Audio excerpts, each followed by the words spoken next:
So imagine this. It's back in the good old days when all the boys were still online, and one of them says, hop on, we're going to be playing some Minecraft. And so you go to boot up Minecraft on your shitty old Pentium 4 computer, and you log in, get onto the world, and you know, it looks like it's running fine, but then you go to move into maybe unloaded chunks or new chunks, and all of a sudden you keep on getting lag spike, lag spike, lag spike, over and over again. Whenever you decide to go exploring, especially maybe you're in the caves underground, maybe it's a little bit better in the caves, but still, you're playing Minecraft with these lag spikes. In today's video, assuming you're running Windows 10 or 11, I'm going to help you fix these lag spikes. Alright, so to fix these, we need to first figure out what is actually causing the lag spikes. And with Windows, there's actually a few common performance bottlenecks, and one of them, bloatware. In fact, this is the biggest issue. Windows just ships with a ton of software you just do not need. Like, when you go like get one of those Walmart desktop computers and you load it up and it just got all the fucking Candy Crush and shit on it. We're going to get rid of that. That's the first step. Next step is going to be reducing RAM usage. This is addressed in the first step we're going to be taking. But also, we want to go through Task Manager and disable a ton of like on startup apps. That's one other thing. And then the last thing, we're going to want to disable Windows telemetry. I am here with a fresh Windows 10, what's it called? VM or virtual machine. I'm using QEMU or QEMU, whatever you want to say. I already got the debloater downloaded because I recorded this video multiple times. I tried following the second method, but just like, it said, it needs to be ran as an administrator. So we're going to actually be doing the first method. So we already downloaded this all. Now we want to open up PowerShell. Actually, hold up. What does it say in here? So you want to download the zip, which I already did, using Microsoft Edge, just so they know what we're about to do. We're about to run these awesome looking scripts here. And once extracted, you want to open PowerShell as an administrator, which obviously that's obvious. I'm gonna run it as an administrator, which just gotta click that. Yes, please. I love this. Now, we're just gonna copy this because I don't really care what happens to this Windows.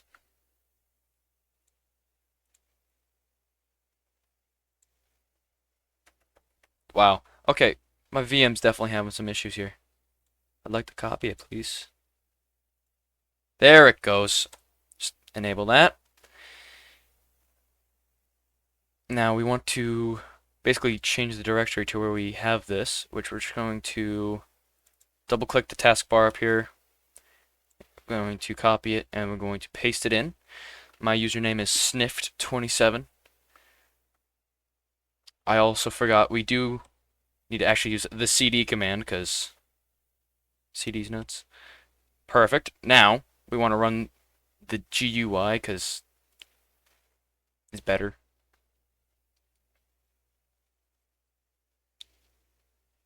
Yes. In fact, this is very similar to Linux, how you run scripts.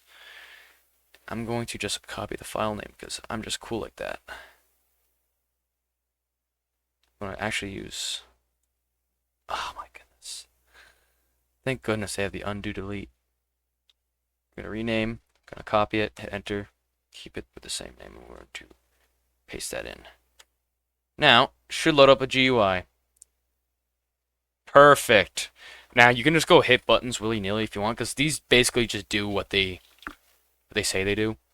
So I'm going to hit remove all bloatware.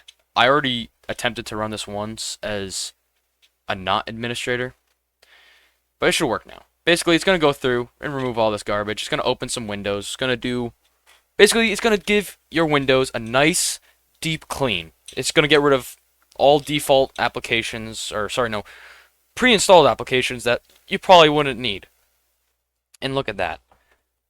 Finished all tasks. In fact, so it looks like it's still refreshing a few things.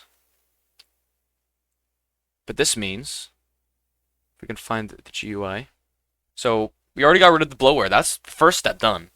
Now, I'm not entirely sure about registry changes. You can click that if you really want to. I don't. I don't like the stupid Cortana or whatever they got in their taskbar or whatever. Gonna disable it. Boom. Don't want to use Edge as a PDF browser because who uses Edge? Get rid of that. Click. Oh yeah, I have it running. Gonna close that.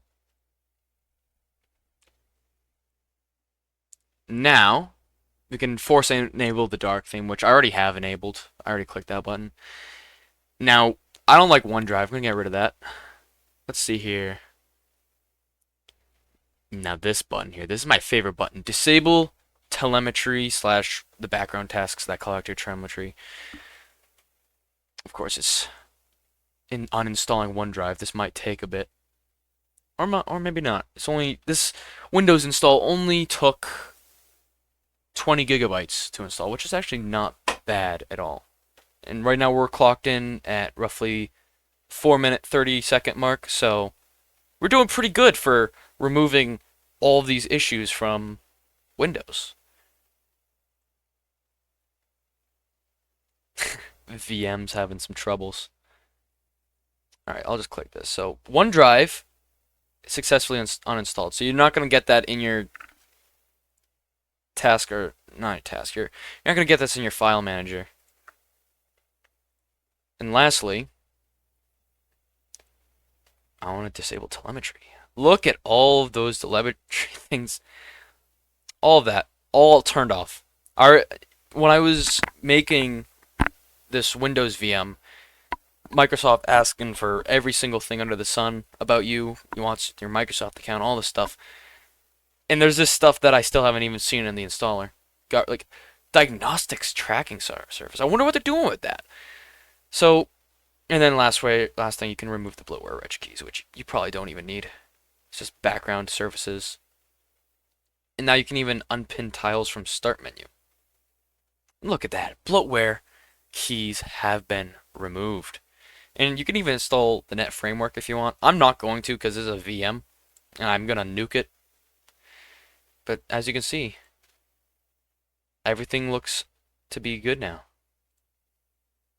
I wouldn't say this is 100% tracker free. I'm sure there's some things this thing can miss, especially stuff down at the kernel level. Especially with Windows 11, they got the, was it TMCP, or I don't know how to say it, but they got that new hardware requirement, which they're definitely going to be using to do some next level spying on you, you know?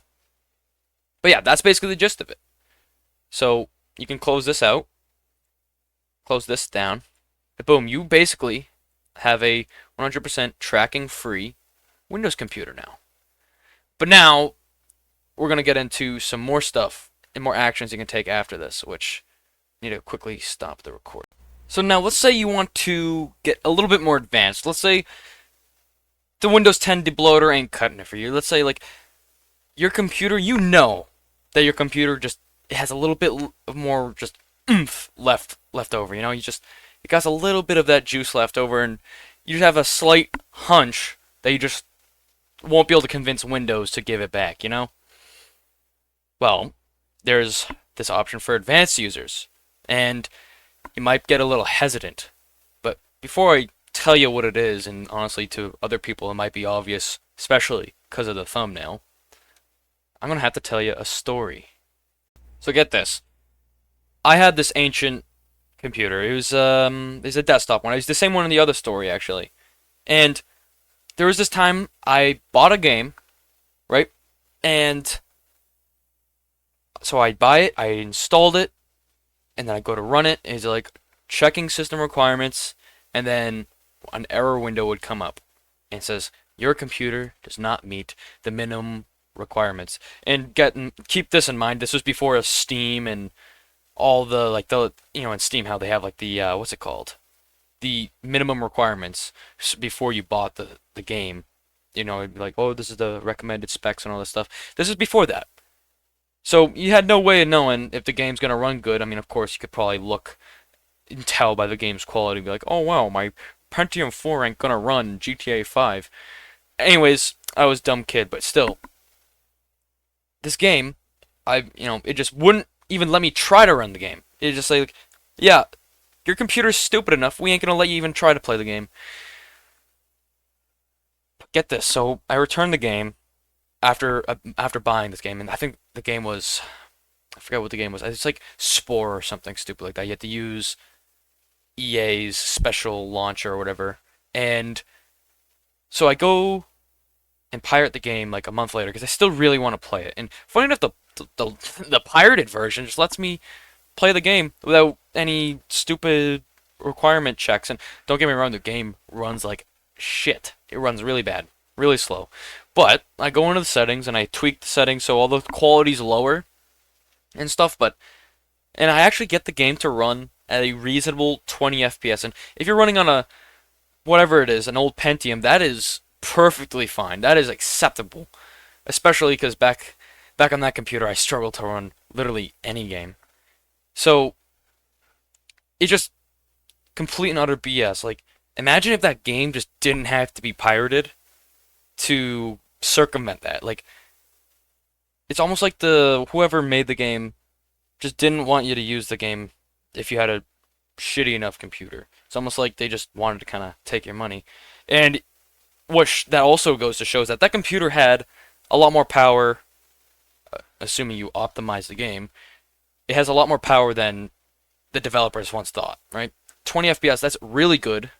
That's definitely playable, especially if you're used to playing only 20 FPS games. But the point is, what if we had a way of preventing these stupid errors or the stupid computer from preventing us from running whatever software we want? What if we had a way of preventing the computer from running shit in the background we don't want to run in the background? Shit that's taken up the valuable resources. Like we just saw with Windows, uninstalling all that bloatware, that frees up a lot of just resources for not only your games, but just for the general applications and programs you use. Well, that's where this thing called Linux comes in. And like I mentioned, this is for quote-unquote advanced users because you do have to go into your system's BIOS to enable USB booting. However, it is very easy. But anyways, what are the benefits of Linux? Well, one of the biggest benefits with Linux is that it lets you run whatever the hell you want on your computer. You want to install flipping satellite hijacking shit on your computer? Go ahead. It's not going to care. In fact, there's no telemetry hidden. Maybe if you're using Red Hat Linux. Any corporation-owned Linux, you gotta assume it's tapped, especially with those if you ever do the Cisco certifications, they give you their own little Arch-based Linux distros, and I can already tell they got like the flipping Cisco shit running in the background. But anyways, Linux does not have any of that garbage. It only runs what you allow it to run. In this case, if you want to run GTA 5 on your 20-year-old laptop, it will let you. It'll be like, oh, you want to destroy the hardware and make it, overheat and explode? Go ahead, go ahead. And that's the glory of Linux, because it won't run shit you don't want it to run. Oh, you don't want me to run this data collecting thing in the background? I won't run it. It's that simple. Now, of course, this might be a lot of hassle to go through, especially for people who have already set roots in Windows. But there are things called Linux distros that make this a lot easier. And now, before I go on a rant, I actually do want to show you guys how to install probably one of the highest, well, at least my highly recommended Linux distro of choice. In fact, it's my current daily driver. So I will load a VM up right now. Alright, so I have a fresh copy of Zorin OS. We're going to actually try Zorin OS, which, I mean, what else would what else would we do? So I want to show you guys, though, how easy it is to use Linux and how easy it is of a replacement. First, it's going to do a little bit of a checksum. This doesn't take too long, but I'm going to skip it because I already did this. Alright, you know what? Actually, I'm going to let it do this because this is the fastest I've ever seen it go. Look at that. And it even decided to skip it because it's so nice. Anyways, this is my most highly recommended Linux distribution because it's a good, it's mixed between the familiarity of Windows, but also just looks good. I'm used to using some of the more janky Linux distributions to get extra performance. And of course, you're free to use whatever Linux distro you want. This is just a good one for those people who, like that Windows feel. So for now, I'm gonna show you guys how to install Zorin OS because I actually want this thing to install so I can actually install applications. So it's gonna go, okay, what do you want? Your keyboard layout, and then your whatever, your English. You can do whatever you want. I'm just gonna leave it the defaults. I'm gonna hit next or continue. I'm gonna wait for it to load because VMs are just inherently slow on laptops. Now, this is the interesting thing. I don't want to participate in the census. This is a thing that's gonna get nuked. Anyway, so we're gonna download updates while installing OS. Since I'm gonna probably cut the thing while it's installing, I'm gonna leave that. And then you also probably want to install third-party software and Wi-Fi hardware, which is subjected to additional licensing terms, but I don't really give a shit.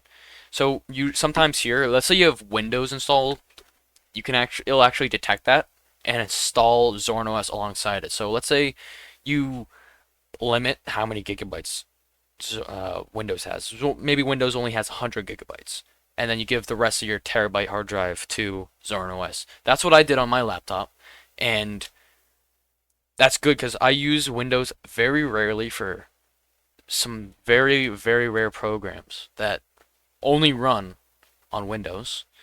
Those are very few and far between, though. Anyways, we're going to hit Erase Disk and install Zorin OS. Of course, if you're advanced, you can hit the advanced features.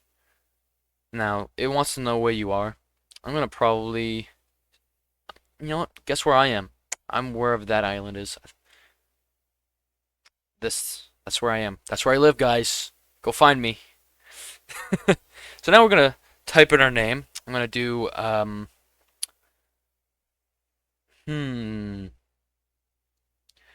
Cool Beans 49. Now it's just like standard VM. I don't care. I'm gonna do Kool-Aid. That's the name of this. I'm gonna do username and password. So I actually not that. I think it's the past step. I do sometimes recommend drive encryption, but it's only as strong as the weakest link. And let's say you can remember the password to your drive encryption. Unintentional lecture. The feds can just hit you with a $5 wrench. Get that password out of you. Anyways, to choose a password, I'm just gonna do 1234.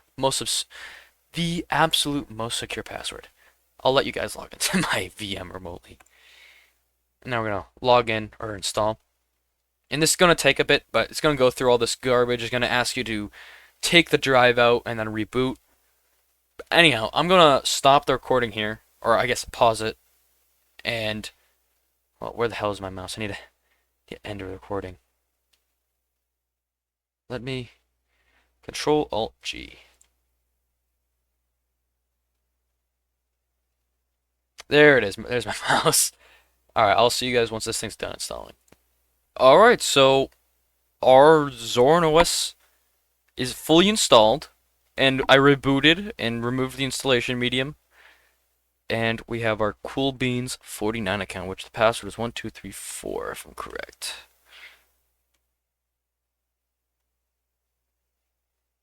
And here's the desktop. This is Zorin OS. Now, it's going to show this little welcome screen. In fact, I will go through it.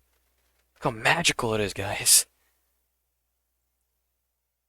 So you can open, that to launch apps. You can change the appearance. Well, duh. Stupid.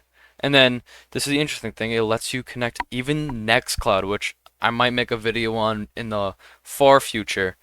Even Nextcloud. I didn't even realize that until doing this tutorial. But you can see you got your Google and your online accounts. You can link up, like, well, if I open up the file manager, if my mouse won't stop doing that. I don't know why it's detecting a floppy disk. I think it's because this is an ancient computer I'm virtualizing.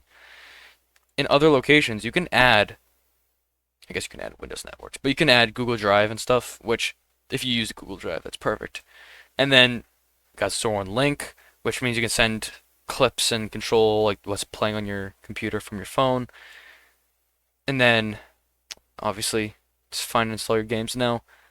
It will show you that it needs to get updates, which I guess I'll do that later because I do want to do some stuff like installing Steam. And you can see you can install Minecraft, Chrome, Blender, all these things you possibly need. And to start off, I'm going to change this in time. I hate 24-hour time on my computers. So we're going to go to settings and you're going to go to date and time. I'm going to change that to AM, PM, and oh my goodness, I love it. It's perfect. So let's show you how easy it is to play your games on here. And first, I want to see what the system monitor is seeing right now. I'm going to minimize this. It's probably not going to be the best because there's a VM, but on bare metal, this program, this operating system, Linux, runs really well on. It uses a significantly less memory than Windows, that's for sure. I'm not even using any swap. I see it's using commas instead of bullet points like in the good old US of A because I have it set to a different location. But this resource monitor is pretty comprehensive. It shows you the different levels of each core, and I'm pretty cool here with 16 CPUs. And the only thing here running is all ran by the user CoolBeans49, and this is all just stuff for GNOME, which is the thing called a desktop environment. Now, I guess I need to stop, going off topic. The reason why we install Linux is to get extra performance. So let's use Steam. Steam, you just type Steam in the little bag icon, the software, hit install, and just like that, it'll just start installing. Very simple, very easy. Now let's see how many gigabytes this thing uses. I know Windows used 27 gigabytes, so let's see here. No, misclicking. Properties. Only 14 gigabytes this thing uses, and arguably, I say this looks better than Windows 10. I think that's pretty neat, huh? And look at that. It's already almost done installing. Of course, I'm pretty sure Steam's going to have to go through its own installing thing. And I honestly don't think I want to show you guys Steam now I think about it. But the point is, Steam functions exactly as you would expect it to function. So, that's just one example. You can open it if you want. I'm not going to open it because I honestly do not feel like logging into Steam. It's a whole hassle with all this two-factor authentication. I'm going to install some Minetest. I'm going to make a video on this maybe. Maybe not. I'm not sure yet. Why you should switch to Minetest instead of using good old Minecraft. And that sounds controversial, but there's good reasons for it. 1, 2, 3, 4. So we're going to install this. These all install really quickly considering all you have to do is search it up and hit download. Like, what's an obscure thing? I don't know. I mean, I don't really use obscure things. What about, let's just go to exploring. What apps are already on Linux natively? Let's go to play, because I know people are going to like this, mainly for maybe gaming. I'm not sure people want to follow a how to improve computers performance tutorial just to improve their Microsoft Excel speed. So we got DOSBox, we got, your basic things here, GZ Doom, emulators. Of course, my internet decides to kill itself when doing a YouTube tutorial. But as you can see, all sorts of stuff here. But you get a lot more using Steam. And this is just the pre-installed software. No bloatware, except for the Minetest and Steam that I've installed. I'm going to actually load this up. I'm going to open it up. Look at that. Look how fast that boots. It's almost like no load. And this is a VM. That's what you also got to keep in mind. A virtual machine is loading this as, this fast. So we're going to hit new game. Actually, no, I did run this in a... I'm still going to do it because people want to know. Test. and my mouse cursor does not get properly synced over. Wait, hold up. That might actually... Yeah, my... So I go Alt-G. As you can see, so... Cursor doesn't necessarily work with this VM. I don't feel like setting it up either. I'm gonna close that out. But, as you see, it runs okay. It runs perfectly fine. Especially for a VRAM... Sorry, VM. A VM with 4 gigabytes of RAM.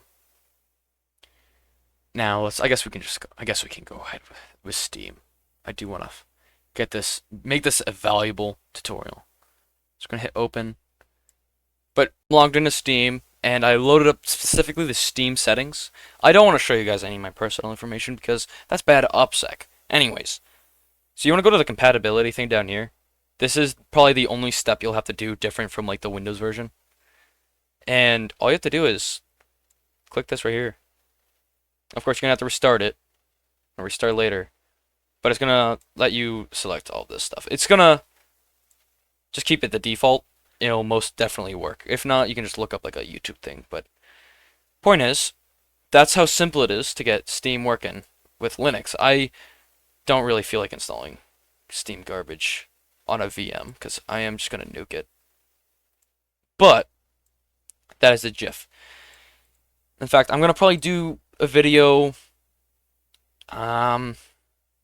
maybe a few weeks later down the line where I'm going to show you how to revive an ancient laptop using one of my favorite lightweight Linux distros, Q4 OS, which actually I'm going to load that up in the web browser.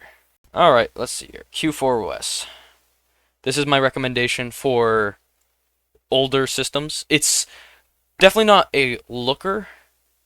Actually, it can be, but it runs really well. Alright, so that was how you installed Linux. Now, there's other distros you can look into. Like, I recommend Pop OS, Nobara OS, and maybe even Garuda Linux, but go search those up. Those are a lot better for gaming, specifically. In fact, I actually saw there was a article, I might link it in the description, maybe not, about how these people got Cyberpunk 2077 to run better on Linux than in Windows 11. I wonder why. But yeah, so now you got rid of all the bloatware and your telemetry off of Windows, if you did follow that tutorial. In fact, you might have even gotten everything off your computer by installing Linux if you're the advanced kind of person. But what if there's more? What if your web browser is full of bloatware? What if your web browser has telemetry in it? Well, I have a YouTube video titled, "What is the Ultimate Browser?" You could go take a look. It's on the first page of my channel. You should go take a look at that. Yeah, I'll definitely say the audio quality for this video is significantly better. I figured out how to get rid of that hissing that was in the background. I do have a slight issue though. My videos have been getting longer as I've been trying to cram more value into them. But I hope you guys enjoy it.